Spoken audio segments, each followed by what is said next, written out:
Hello everybody. Today I'm going to do a quick little video about how to make an adapter for, I'm using the Dewalt batteries, but it could probably be done for most batteries. Anyways, before I get into it, here's one that was purchased. These are cheap enough that nobody should probably try to make their own. I did anyways. And anyways, I'm just gonna step through what I did in case anybody wants to try it. But again, this was like 12 bucks. This took me a number of hours to make, so probably worth it just to spend the $12, but I just wanted to see if it could be done with materials that I had on hand. So to start out, I'll bring this a little closer where everybody can see it.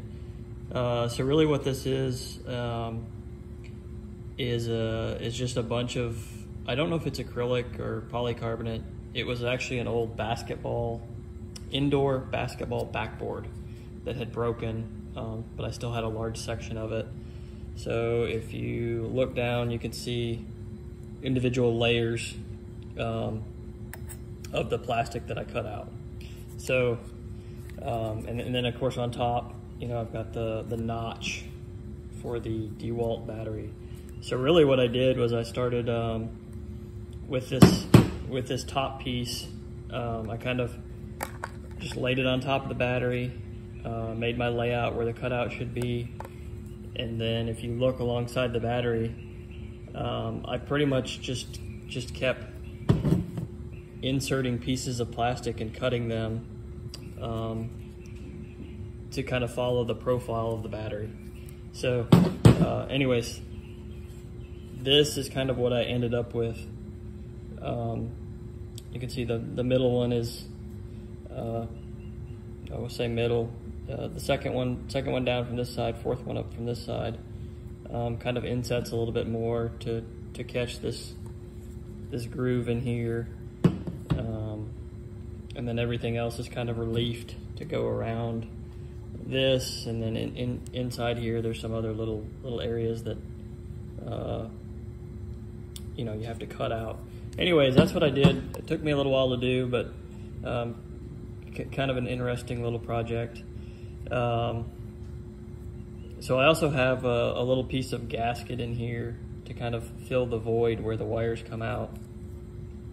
So what I did on the wires, I actually had some old light switches. They weren't this kind. They were older than this, and I didn't have any use for them. So I took them apart. Drilled these two little holes out, and what I got was a bunch of basically, I don't know if they're brass connectors. Little connecting plates and stuff like that. So what I ended up doing to make these, of course you can see I cut out the plastic right here so that these connection pieces would slide down in there. But I actually ended up making kind of an L-shaped connector out of these. So part of it's here, so that's the flat piece. And then if I completely flip it over, the prong sticks up. So this prong is soldered on to this flat connection piece.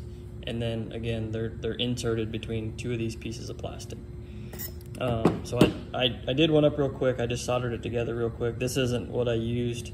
I kind of cut what I thought I needed and made it fit, but basically that's what I did. I just soldered kind of an L shape, and that looks horrible, but I tried to do a better job on these, but just to show you what I did, soldered an L piece together. I have no idea if that's proper, but it does seem to work. So, and then in the end, what I did for these to connect them all together, I laid it up actually on the battery, made sure it would fit, and then I drilled 4 holes through the entire stack of plastic here.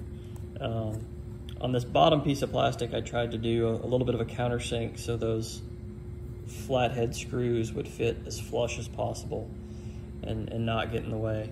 Then again, I just ended up screwing it all together with it's a flathead bolt, I guess, and then a nut, a lock washer, and just a regular washer there. So that's what it looked like. And then of course I added the sticker to kind of mimic the logo on the battery. But to plug it in real quick, and then on the end, I have these connectors that I've used in other places. It's just kind of a quick connect. So that's what I used for my wiring, was that quick connect type connector. But I'll show you how it works. So of course you have your battery, and it just slides in. And this is the good part. You know, that nice click sound, it's locked in. Looks good. So again, it just gets power from the positive and negative. I'll show that real quick. The outside pins, the B positive and the B negative. So gets power from those. It doesn't control it whatsoever. You know, it doesn't stop it from discharging. So that has to be a extra protection you put in if you actually use these. But I'm just gonna connect it up real quick. And yeah, you can see we're getting our 18.8 volts from the battery. So pretty cool. You know, it works very similar to one you can just buy. I just got this one in, so I don't have the ends crimped, but I'm assuming it works. Yeah, I just wanted to show that. Again, would I recommend anybody doing this? Probably not, because you can get these for cheap, really cheap, a little bit lighter weight too. But I just wanted to see if I could build one. And again, that's kind of the overview. All right, thanks for watching.